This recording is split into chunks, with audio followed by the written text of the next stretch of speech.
자, 오늘은 나훔 하실 차례입니다. 벌써 7번째인데 저희들이 한 게 뭐 있습니까? 맨 처음에 호세아, 그다음에 요엘, 아모스, 오바댜, 미가, 나훔, 요나. 그죠? 죄송합니다. 요나. 그렇게 그죠? 자, 그러면은 이제 제가 퀴즈를 하나 낼게요. 얼마나 공부를 잘 하셨는지. 제가 성경 구절을 다 읽어드리면 이게 6가지 우리가 배웠던 것들 중에서 어느 그 선지서에 해당되는지 딱 맞추는 겁니다. 자, 준비됐습니까? 성경 구절에 힌트가 다 있어요. 잘 들어보십시오. 아주 첫 번째 문제는 쉽습니다. 그 후에 내가 내 영을 만민에게 부어주리니 너희 자녀들은 장래일을 말할 것이요 너희 늙은이는 꿈을 꾸며 너희 젊은이는 이상을 볼 것이며. 요엘이죠. 그죠? 요엘. 이 정도는 아주 쉽습니다. 그죠? 자, 그 다음에 이번에는 잘 들어보십시오. 내가 또 이르노니 야곱의 우두머리들과 이스라엘의 족속의 통치자들아 들으라. 통치자들아 들으라. 어디라고요? 미가죠. 들으라 들으라 들으라. 이스라엘 백성들아 들으라. 통치자들아 들으라. 이스라엘아 들으라. 그죠? 제법인데요. 자, 그 다음에 요거는 아실란가 모르겠다. 주 여호와께서 에돔에 대하여 이와 같이 말씀하시니라. 우리가 에돔에 대해서 말씀하시는 누구 어디입니까? 오바다죠. 오바다. 그죠? 에돔 족속에 대해서. 그죠? 다른 데는 뭐 이스라엘 그죠? 유다 이렇게 돼 있는데 에돔입니다. 자, 그 다음에 요거를 한번 맞춰 보십시오. 긴장되시죠? 주 여호와께서 이와 같이 보이셨느니라. 보라, 여름 과일 한 강줄이니라. 어디입니까? 광줄이는 어디입니까? 환상이죠. 환상 어디입니까?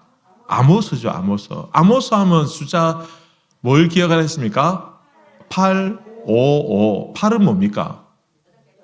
8 족속에 대한, 8가지 손가락 아닙니다. 8 족속에 대한, 그죠? 그 다음에 5는요, 환상, 5가지 환상. 그 다음 또 5는 뭡니까?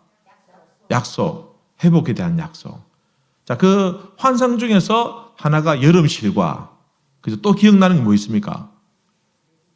다림줄, 그죠? 그 다음에 메뚜기, 그 다음에 또 집에 있는 거, 문설주. 예. 그 다음에 하나 더. 하나 더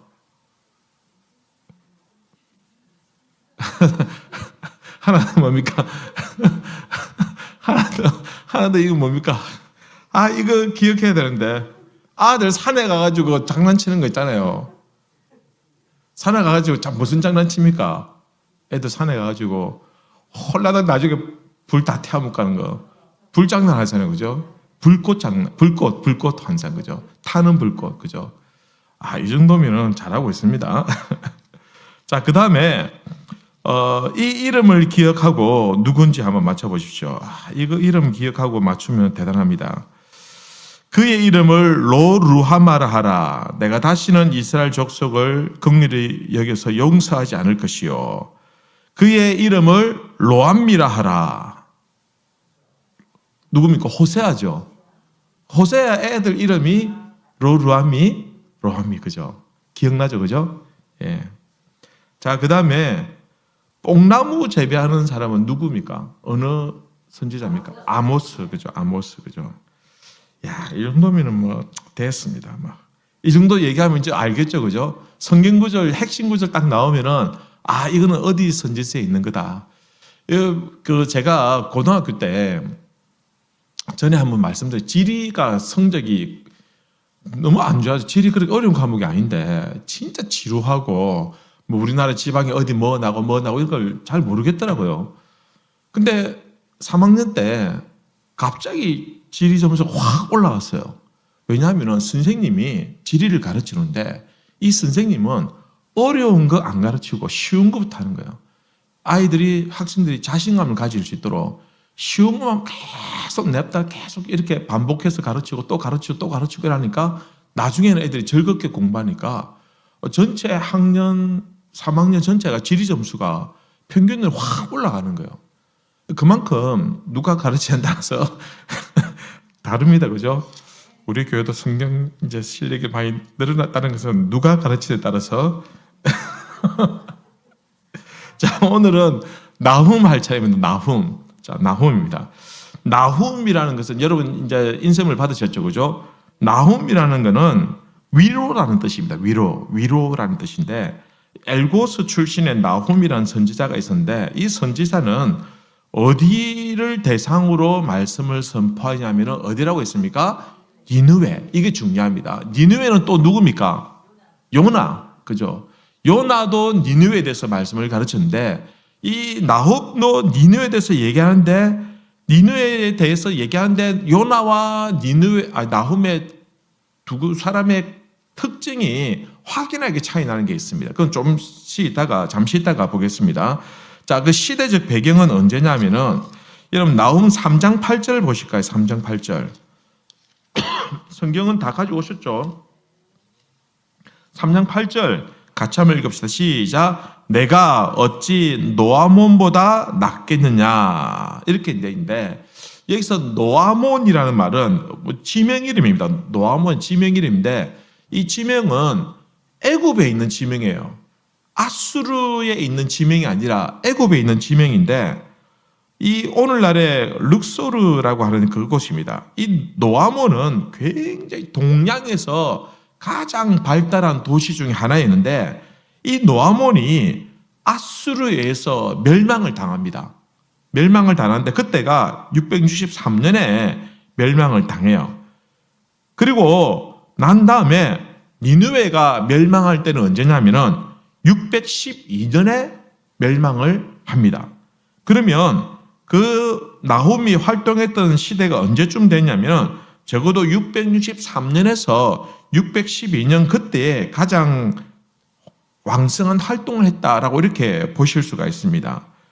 그 다음에 아수르가 유다를 이제 공격해가지고 거의 뭐 식민지처럼 통치했을 때 거의 한 100년쯤 됩니다.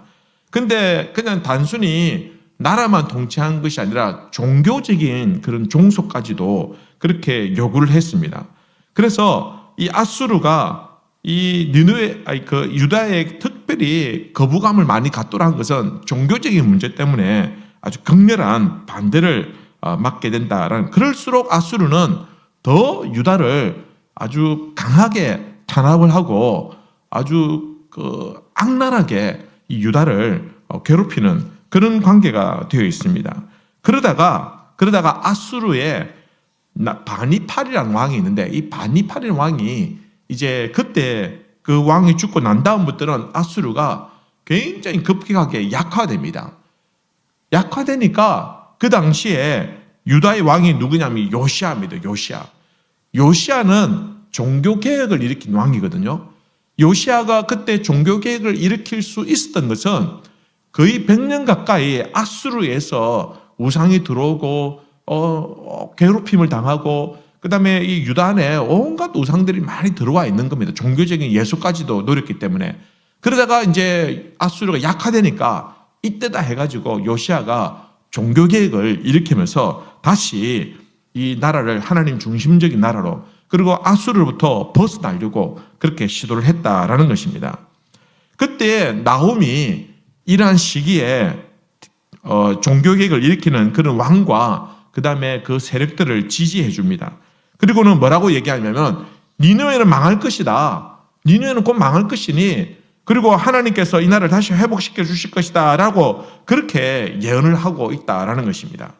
자, 그러면은 니느웨가 나훔이 예언하기 전 약 한 100년 전에는 니느웨에게 영적인 부흥이 있었습니다. 그게 무슨 사건입니까? 누구를 통해서? 요나를 통해서. 그죠? 그러니까 요나하고 나훔하고 활동했던 시기에 몇 년 차이가 나냐면은 100년 차이 납니다. 100년 차이. 이걸 잘 기억하셔야 됩니다. 100년 전에는 아수르에 영적인 부흥이 일어났어요. 하나님을 알게 되고 그들이 회개하게 되고 근데 100년이 지나면서 다시 이 아수르는 악하게 되고 또 잔인한 그런 호전적인 그런 족수로서 주위에 있는 나라들을 침략하면서 그냥 단순히 침략하는 것이 아니라 정복정전이 아니라 굉장히 아주 악랄하게 그리고 아주 잔인하게 그 나라들을 정복해 나가는 그런 모습을 보여줍니다. 그래서 다시 나훔 시대에 100년이 지나고 나훔 시대에 하나님께서 이 니느웨를 심판하겠다. 이제 도저히 용서하지 않겠다라고 이제 나훔을 통해서 말씀하고 있다라는 겁니다. 자, 그러면은 구조가 어떻게 되어 있는지 한번 볼까요? 인쇄물을 한번 보시면은 거기 보면은 1장부터 3장까지가 나와 있습니다. 1장 1절부터 8절까지는 하나님께서 이 니느웨를 심판하시겠다라는 그 원칙에 대해서 말씀하십니다. 그리고 9절부터 15절까지는 니느웨가 멸망할 것이고 유다는 구원을 얻을 것이다 라고 말합니다. 자, 그 다음에 2장에 들어가면 2장에는 이제 전쟁의 이야기를 합니다. 그리고는 이 전쟁을 통해서 니느웨가 망할 것이다. 처음에는 니느웨가 아주 강력한 강대국이었는데 그러나 결국은 바벨론과 메대라는 그 연합국에 의해서 니느웨를 비롯한 이 아수르가 멸망을 하게 됩니다. 그 이야기를 2장에 이제 하고 있는 겁니다. 그리고 3장에 들어가면은 이 니느웨가 왜 망하게 되었는가 그 이유를 설명해 주고 있고 그 다음에 망할 수밖에 없는 그 필연성에 대해서 설명을 해줍니다. 자, 그러면은 니느웨는 나훔은 1장, 2장, 3장대인데 첫 장은 하나님께서 이 나라를 심판하시겠다, 니느웨를 멸망시키겠다라고 말씀하시고 그와 동시에 유다는 어떻게 된다고요? 구원을 얻게 될 것이다. 두 번째는 전쟁을 통해서 멸망할 건데 어떻게 멸망하는지 그 모습 보여주고 3장은 하나님께서 이 땅을 멸망시킬 수밖에 없는 이유, 원인 그리고 반드시 필연적으로 멸망할 것이다 라는 그런 내용들이 1장, 2장, 3장에 이렇게 골고루 분포가 되어 있다라는 것입니다. 자, 그 다음에는 요나서하고 나훔의 두 가지 성경의 특징에 대해서 잠시 말씀을 드리면요. 그거 한번 인쇄물을 보십시오. 인쇄물 다 보십니까? 표 밑에 있는 거 같이 읽습니다. 시작. 요나서에서는 니느웨에 대한 하나님의 구원의 은혜를 이야기하지만 나훔서에서는 니느웨의 심판과 멸망에 대하여 이야기한다. 요나서는 결국 뭡니까? 하나님께서 요나 선지를 보내줘가지고 그들이 회개하고 돌아오게 하잖아요. 그죠? 니느웨가 심판을 면할 수 있었던 것은 회개하기 때문에 회개하니까 그들에게 다시 구원의 길이 열리고 그들에게 멸망을 피할 수가 있었다라는 겁니다. 그러나 100년이 지나면서 다시 그들이 죄 가운데 거하고 그들이 잔인하고 악랄한 그런 어떤 모습을 보일 때 결국은 나훔을 통해서는 이제는 용서 없다. 이제는 관용을 베풀지 않겠다. 결국은 반드시 심판하겠다라는 그 이야기를 나훔 이 선지서를 통해서 말씀해주고 있다라는 것입니다. 자, 그러면은 이제 1장으로 넘어가도록 합시다. 1장. 자, 본격적으로 들어가면은 내용을 한번 좀 이렇게 오늘은 1장, 2장, 3장을 조금씩 구체적으로 한번 살펴보도록 하겠습니다. 자, 1장 다 보셨습니까? 자, 1장 1절부터 8절까지 한 단락을 말씀드렸습니다. 이 얘기는 하나님께서 이 땅을 심판하시는데 특별히 그 땅을 심판하시고 멸망시키는 하나님이 어떤 분인가에 대해서 얘기하고 있습니다. 여러분 2절 보십시오. 2절 보십니까? 여호와는 질투하시며 보복하시는 하나님이시라. 여호와는 보복하시며 진노하시되 자기를 거스리는 자에게는 여호와는 보복하시며 자기를 대적하는 자에게 진노를 품으신다. 2절에 보면 하나님께서 그죠? 무엇 하시는 하나님이다? 질투하시고 노하시고 그리고 그들을 결국은 보복하실 것이다 라고 말씀하십니다. 3절도 그렇게 표현하고 있고요. 그죠? 4절도 그는 바다를 꾸짖어 그것을 말리시며 강을 말리신다. 이런 표현들이 있습니다. 그죠? 그렇게 해서 6절까지가 하나님께서 이 땅을 심판하시는 분이 어떤 분이냐. 그 하나님의 성품, 그 하나님의 모습에 대해서 그 내용들을 나홈이 이렇게 선포하고 있습니다. 그리고 7절에 가면요. 7절에 가면은 하나님께서 그의 성품에 진노와 노함도 있는데 그러나 또 그분에게는 무엇이 있다고요? 선하심도 있고 구원의 산승이 되시는 구원의 성품도 있다라는 것을 보여주고 있습니다. 7절 보시면 여호와는 선하시며 환난 날에 산성이 되신다. 그죠? 하나님께서는 무조건 보복하시는 분만 아니라 결국 그들을 구원하실 수 있는 분이고 또한 하나님께서 선하시게 우리를 구원하여 주신다라는 그런 모습을 7절과 8절에 보여주고 있습니다. 자, 그리고 9절 보시면 대적들을 향해서 하나님께서 심판의 원인을 보여줍니다. 9절 보실까요? 너희는 여호와께 대하여 무엇을 꾀하느냐? 그가 온전히 멸하시리니 재난이 다시 일어나지 아니하리라. 가시덤불같이 엉클어졌고 술을 마신 것 같이 취한 그들은 마른 지푸라기 같이 모두 탈 것이며 11절 보십시오. 여호와께 악을 꾀하는 한 사람이 너희 중에 나와서 사악한 것을 권하는도다. 이 내용은 그 근본 하나님께서 악을 꾀하고 사특한 것을 권하는 그 모습 때문에 하나님께서는 심판하신다라는 내용을 보여주고 있습니다. 그리고 12절 보십시오. 12절 여호와께서 이같이 말씀하시기를 그들이 비록 강하고 많을지라도 반드시 멸절을 당하리니 여기서 말하는 그들은 누굴까요? 니느웨죠. 아수르의 니느웨를 말하는 겁니다. 그죠? 그러니까 이 니느웨는 아수르의 대표적인 도시였습니다. 수도와 같은 그런 도시였고 그리고 그들이 비록 강하고 많을지라도 그러니까 지금 나훔이 이 말씀을 기록하고 있는 시기에는 아직까지는 니느웨가 강하고 그죠? 그리고 아직까지는 건재하고 있는 상태입니다.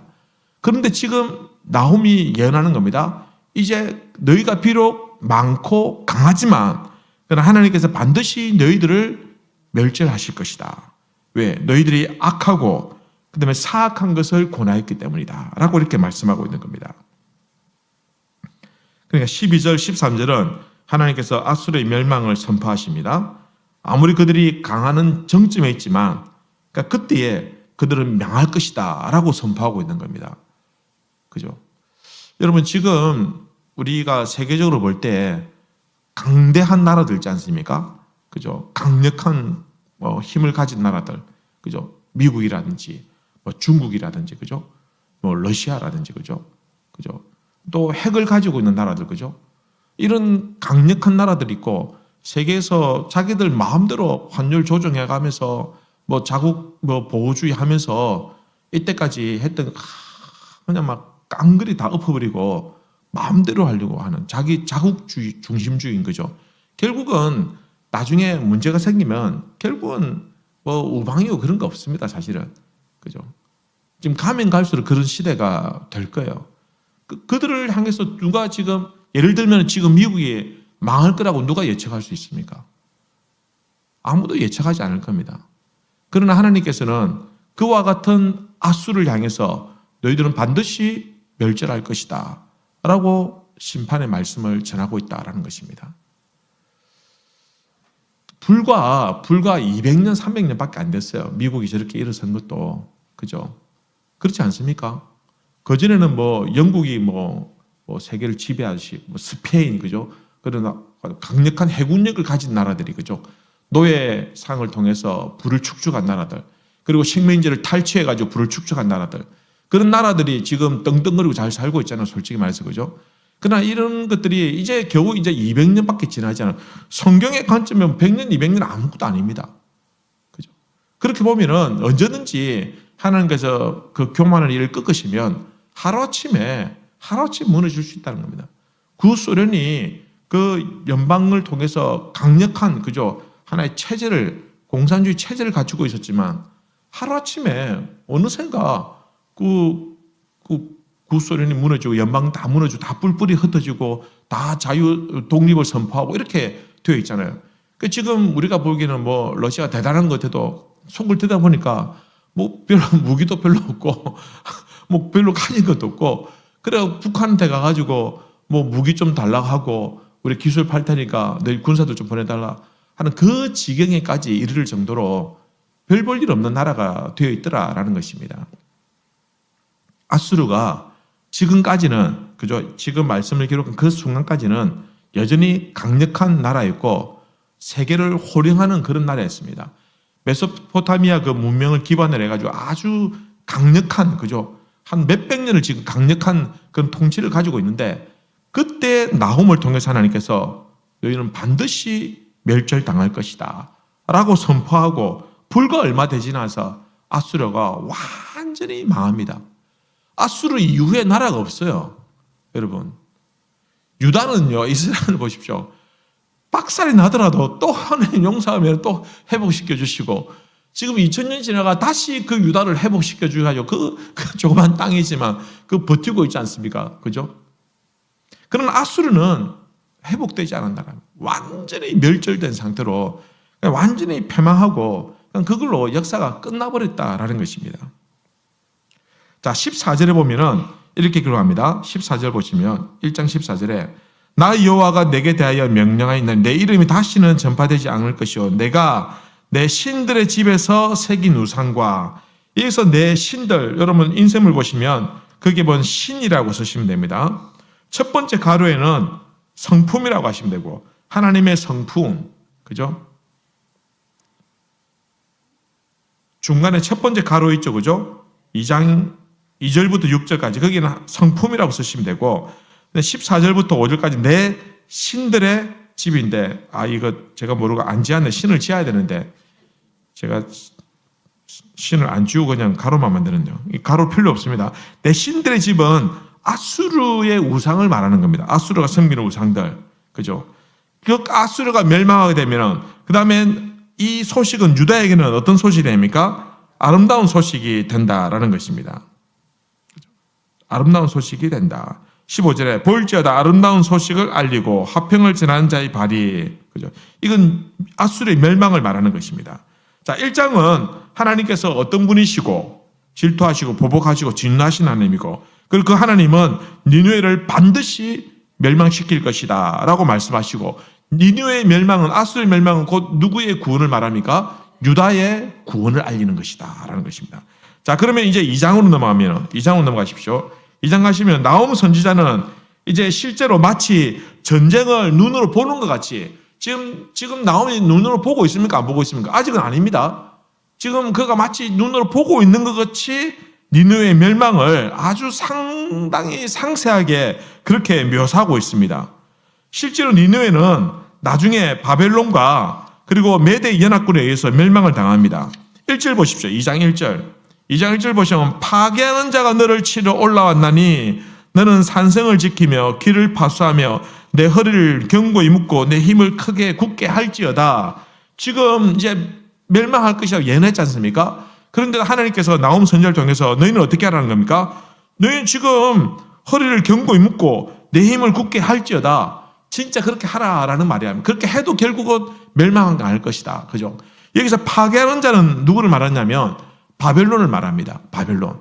메대와 바벨론 연합국을 말하는 겁니다. 그들이 올라와서 결국은 이 아수를 멸망시킬 것이다. 3절에 보시면요. 이렇게 기록합니다. 그의 용사들의 방패는 붉고 지금 아수르를 공격해오는 용사들이 어떻다는 겁니까? 그들의 방패가 붉고 그의 무사들의 옷도 붉으며 그 항우를 버리는 날에 병거의 쇠가 번쩍이고 노송나무 창이 요동하는지도다.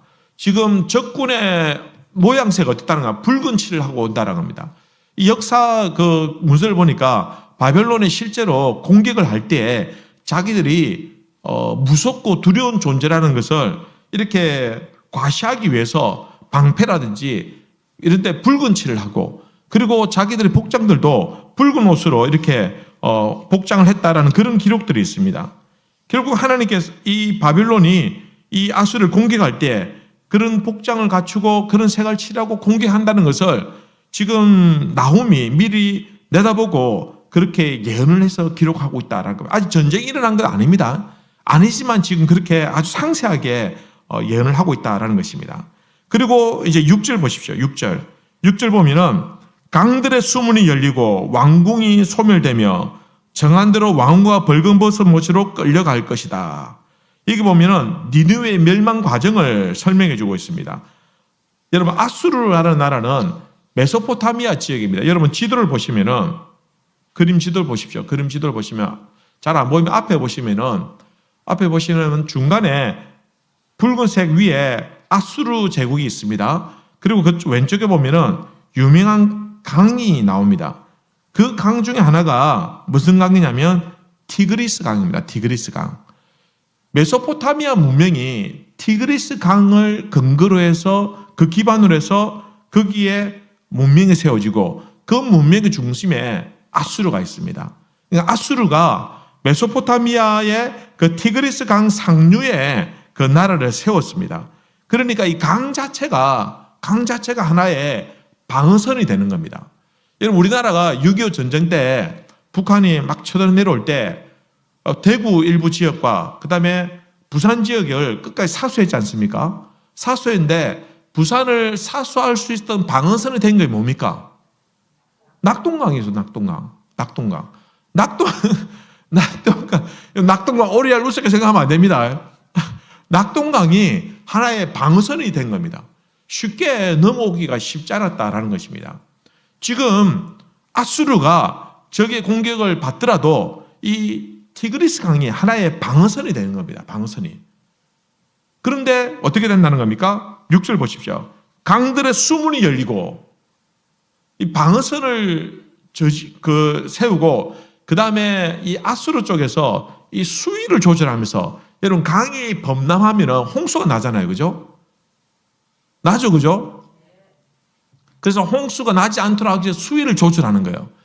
비가 많이 오면은 수문을 열어가지고 물을 많이 흘려보내고 비가 적게 오면은 가뭄이니까 수문을 닫아가지고 물을 저장해가지고 농사를 지을 때 그 땅을 비옥하게 유지하도록 하기 위해서 수문을 만들어서 수위를 조절하는 거예요. 그런데 전쟁이 일어났을 때 메대와 이 바벨론이 그 지역을 공격하면서 그 수문 지역을 파괴를 했던 것 같아요. 그러니까 강이 범람하고 그 다음에 그 강이 범람하면서 그게 성으로 막 물이 유입되는 거예요.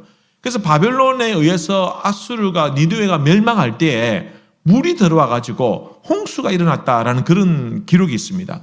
그리고는 왕궁이 소멸되고 그리고는 다 포로로 잡혀가고 죽고 하는데 특별히 왕후도 벌거벗은 몸으로 끌려가고 그런 모습들을 이 나훔이 아주 구체적으로 그렇게 묘사하고 있다라는 것입니다. 10절 보십시오. 10절 보시면 계속해서 니느웨가 멸망을 당하는 그 내용들을 상세하게 서술해주고 있습니다. 2장 10절 보시면 니느웨가 공하였고 항파했도다. 주민이 낙담하여 무릎이 서로 부딪히며 모든 허리가 아프게 되며 모든 낯이 빛을 잃었도다. 11절 보시면 이제 사자의 굴이 어디냐? 젊은 사자가 먹을 곳이 어디냐? 아수르를 사자로 이렇게 비유합니다. 사자처럼 그만큼 포악하고 그 다음에 강한 그죠? 그런 나라로 표현했습니다. 그런데 사자가 이제 굴이 어디냐? 젊은 사자가 먹을 곳이 없냐? 사자가 도망갈 굴도 없고 그 다음에 젊은 사자들도 사냥을 잘하는 그 젊은 사자들도 먹을 것이 없다라는 겁니다. 그만큼 이제 아수르가 쇠약해지고 멸망하게 될 것이다 라는 것을 기록합니다. 그리고 11절 12절은 결국은 이런 묘사들은 이 아수르의 멸망을 조롱하는 그런 노래 가사처럼 사용되었다라는 겁니다. 그리고 13절 보시면 결국은 이제 니느웨가 멸망하게 될 것을 명확하게 결론적으로 말하고 있습니다. 13절 같이 한번 읽어가 시작. 만군의 여호와의 말씀에 내가 내 대적이 되어 내 병거들을 불살라 연기가 되게 하고 내 젊은 사자들을 칼로 멸할 것이며 내가 또 내 노력한 것을 땅에서 끊으리니 내 파견자의 목소리가 다시는 들리지 아니하리라 하셨느니라. 이렇게 해서 이상의 니느웨 멸망에 대해서 이렇게 기록을 해주고 있습니다. 자, 이제 3장으로 넘어가겠습니다. 3장 보시면은 3장은 어떤 내용이라 했습니까? 우리 구조를 볼 때 니느웨 멸망의 원인이 무엇이고 반드시 필연적으로 심판을 이루어질 것이라는 그런 내용들에 대해서 기록하고 있다라고 말씀드렸습니다. 자, 3장 1절을 보시면 화에 있을진저 피의 성이여 그 안에는 거짓이 가득하고 포악이 가득하며 탈취가 떠나지 아니하는도다. 니느웨 멸망의 원인에 대해서 얘기하며 거짓이 가득하고 포악이 가득하며 탈취가 떠나지 않았기 때문이다. 그만큼 이 아수르가 굉장히 잔인하고 호전적이었던 것 같아요. 2절, 3절도 마찬가지입니다. 2절, 3절 니느웨 멸망에 대해서 묘사하고 있습니다. 사전에는 엄해하는 니느웨에 대해서 말합니다. 그죠? 그 다음에 5절, 7절에서는 5절부터 7절까지는 부끄러움을 당하는 니느웨에 대해서 이렇게 쭉 기록을 하고 있습니다. 자, 8절 보실까요? 8절. 8절 우리가 아까 읽었는데요. 8절 다시 한번 볼까요? 내가 어찌 노아몬보다 낫겠느냐? 그는 강들 사이에 있으므로 물이 둘렸으니 바다가 성루가 되었고 바다가 방어방이 되었으며 노아몬보다 낫겠느냐라고 했나? 아까 노아몬에 대해서 제가 말씀드렸죠. 노아몬은 애굽에 있는 동양 제일의 유서 깊은 그런 성읍이었어요. 그만큼 부유하고 잘 살고 그 다음에 아주 견고하고 거기도 주위의 강, 나일강 때문에 어느 정도 방어가 될 수 있는 그런 어떤 도시였었어요. 유서 깊은 도시라 테베라고 이제 현대 세계사는 테베라고 이렇게 많이 알려져 있는데 그 성에 아몬 신을 섬기는 우상이 있었고 그 다음에 우리가 잘 아는 힉소스 왕조가 그 노아몬을 도시로 사용할 만큼 수도로 사용할 만큼 강대국의 심장과도 같은 그런 도시였습니다. 주변에 강이 있고 운하가 있어서 안전하게 보호를 받았고 그리고 주변국들로 인해서 아프리카 밑에 있는 나라들과 동맹관계가 잘 돼 있었기 때문에 그들의 보호도 잘 받았어요. 하지만 아수르에 의해서 멸망을 당합니다. 여러분 지도를 한번 보십시오. 여러분 지도 보시면은 빨간 선으로 이렇게 테두리 되어 있지 않습니까? 이 전체가 아수르가 지배한 지역입니다. 아수르가 지배한 지역이고 그 다음에 이 아수르가 지배한 지역이 메소포타미아 문명의 기반이 됩니다. 특별히 이 지역은요, 땅이 그래도 그럭저럭 제법 괜찮은 땅이에요. 비옥하고 지금 그 티그리스와 유프라데스 강 주변에는 말할 것도 없고 그죠? 강이 있으니까 그 주의 땅들은 비옥하죠, 그죠? 그 다음에 이집트까지 내려와가지고 이집트 지역을 공격을 합니다. 그리고 그 땅을 점령합니다. 그래서 애굽을 종속시켜 버려요. 그러면서 노아몬이 그때 함락되어지고 노아몬이 망하게 됩니다. 아수르에서 망하게 되는데 기록에 의하면요, 이 아수르가 이 노아몬을 침략하고 난 다음에 그 땅의 아이들을 다 노동 가치가 없다가 다 죽여버렸어요. 아이들을. 그리고 아이 뵌 여자들 배를 가르고 그리고 포로된 여자들에게는 수치를 당하게 하고 남자 포로들은 옷을 벗게 해가지고 욕보이고 끌고 가는 그런 잔인한 모습들을 했어요. 그리고 뭐 신분 있는 귀족들도 노예로 때릴 때 제비 뽑게 해가지고 무차별적으로 다 그냥 그냥 식민지 정치 이 자체가 없어요. 그냥 그만큼 호전적이고 그만큼 잔인하기 때문에 하나님께서는 도저히 참을 수 없다. 그래서 결국은 멸망을 당하게 되더라라는 것입니다. 이 노아몬이 그렇게 처참하게 망가졌는데 니느웨 너는 노아몬보다 낫다? 낫지 않다? 낫지 않다. 원래는 노아몬보다 낫죠. 왜냐하면 노아몬을 공격해가지고 무너뜨려가지고 정복했으니까. 그죠? 아수르가 니느웨가 더 낫죠. 이겼으니까. 그러나 결국은 하나님의 심판을 받아서 멸망하는 이 니느웨는 결국은 노아몬보다 더 비참하고 더 처참하게 멸망당할 것이다. 너희들이 한 것보다 몇 값절로 바벨론과 메대에서 철저하게 멸망당하고 유린당하고 파멸할 것이다. 이게 나훔 선지자를 통해서 주시는 경고 심판의 말씀이다라는 것입니다. 12절 보시면요. 보실까요? 3장 12절. 내 모든 상성은 무화과 나무에 처음 익은 열매가 흔들기만 하면 먹는 자의 입에 떨어짐과 같으리라. 여러분 무화과 나무 아시죠? 무화과 나무 맛있잖아요. 그죠? 근데 무화과 나무 열매 따는 것은 굉장히 쉽습니다. 흔들기만 하면 떨어져요. 익은 것들은. 기억나시죠? 그죠? 다른 것들은 나무에 올라가가지고 따려고 하고 애를 쓰고 넘어지기도 하고 잡아지기도 하는데 무화과 나무는 그냥 자꾸 흔들기만 하면 익은 것들 두두 떨어집니다. 그죠? 지금 아수르가 니느웨가 무화과 나무가 떨어지는 것보다 더 쉽게 떨어질 것이다. 그렇게 말씀하고 있습니다. 14절 15절 보면 이렇게 말합니다. 너는 물을 길어 애워 쌓일 것을 대비하며 너의 산성들을 견고하게 하며 진흙에 들어가서 흙을 밟고 벽돌 가마를 수리하라. 이 말씀은 마치 너희들은 어떻게 좀 대비를 하라라고 말씀하는 것이지만, 그러나 결국은 이 모든 것들이 어떻다고요? 소용없다. 아무리 대비해봐라. 너희들이 심판을 피할 수 있느냐? 절대로 피하지 못한다.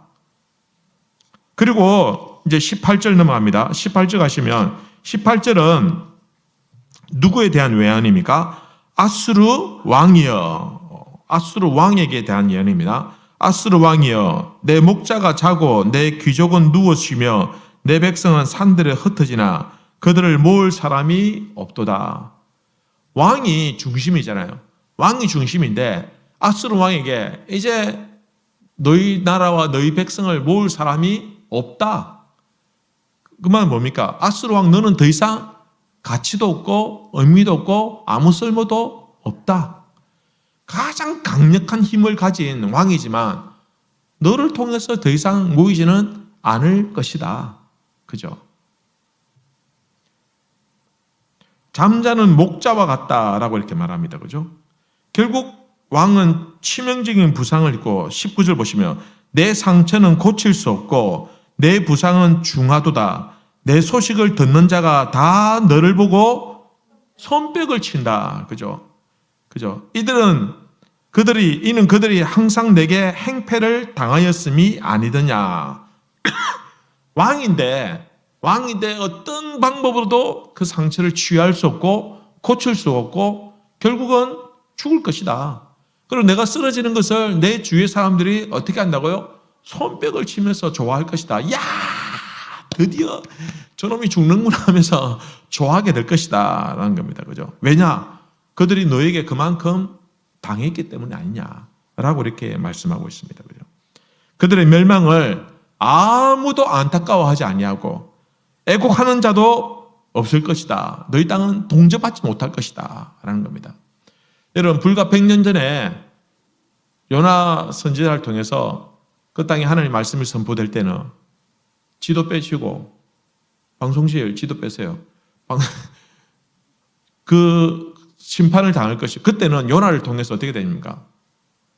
하나님께서 말씀을 정했을 때 그들이 회개하고 3일 길인데 한 번 딱 하루 반날자만 말씀을 선포했는데도 왕부터 시작해서 베옷을 입고 죄 위에 앉아서 회개하고 백성들은 말할 것도 없고 짐승들까지도 금식을 시키면서 철저히 회개하고 돌아왔을 때는 하나님께서 그들을 긍휼히 여기시고 심판을 보류하시고 용서해 주셨는데, 그러니까 그들이 불과 100년이 지나면서, 사실 100년 길죠. 그 지나면서 모든 것들 다 잊어버리고 그리고 다시 포악하고 다시 잔인하고 그렇게 호전적이고 그렇게 잔인하게 주변국들을 정복해 나가면서 땅을 확장하면서 그렇게 할 때 하나님께서는 그들에 대한 진노를 거두지 아니하시고 다시 나옴을 통해서 이제 너희들에게 관용도 없고 용서도 없다. 철저히 심판당할 것이다. 아주 구체적으로 나홈이 지금 마치 전쟁을 본 것처럼 아주 세밀하게 이렇게 말씀하고 이 사실들을 명확하게 내가 너희들을 심판할 것이다 라고 말씀하고, 특별히 왕에게 다시 너를 통해서 모일 사람도 없고, 그죠? 너희가 동정받지 못하고 아무도 너희들을 애국하거나 슬퍼하거나 할 사람이 없다. 오히려 손뼉을 치며 즐거워할 것이다 라고 이렇게 말씀하고 있다라는 것입니다. 여러분, 그렇지 않습니까? 참 우리가 아무리 나쁜 사람이라도 좀 어려움 당하면은 동정론이라는 게 있어요. 그죠? 동정론. 그죠? 우리나라 뭐 정치인들이나 기업가들도 그렇잖아요. 그 사람들이 잘못하고 뭐 어떻게 되면은 그래도 또 뭐 좀 어려움이 있고 이러면은 그래도 좀 불쌍히 여기주는 사람이 있고 그래도 동정하는 사람들이 있는데, 그죠? 그러나 이제 아수르 왕과 그 나라와 그 민족에 대해서는 그 누구도 동정하지 않는다라는 것입니다. 여러분, 우리도 참 우리의 삶도 그런 것 같아요. 초상집에 가보면은, 그죠? 사람들이 좀 많이 이렇게 와서, 그죠? 애곡하고 절품을 나고 그런 집이 있는 반면에 너무 사람이 없고 너무 쓸쓸하고 그런 상가들도 있더라는 것입니다.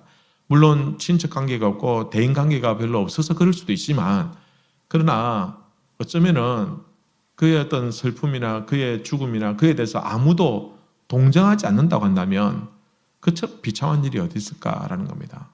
우리가 어떻게 살았는가라는 것이 참 중요한 것 같아요. 내가 어떻게 살았다 해서 내가 어려움을 당할 때 사람들이 나에게 어떤 모습을 떼고 어떤 태도를 보여주는가라는 것은 내가 어떻게 살았는가라는 것을 보여주는 것입니다.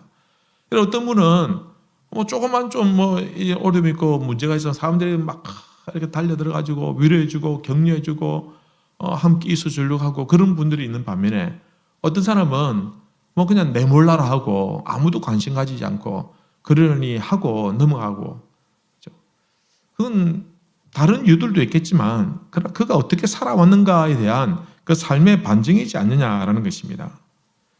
여러분, 우리가 아픔과 고통을 당했을 때 아무도 슬퍼하지 않는다고 한다면 참 서글프지 않겠습니까? 그죠?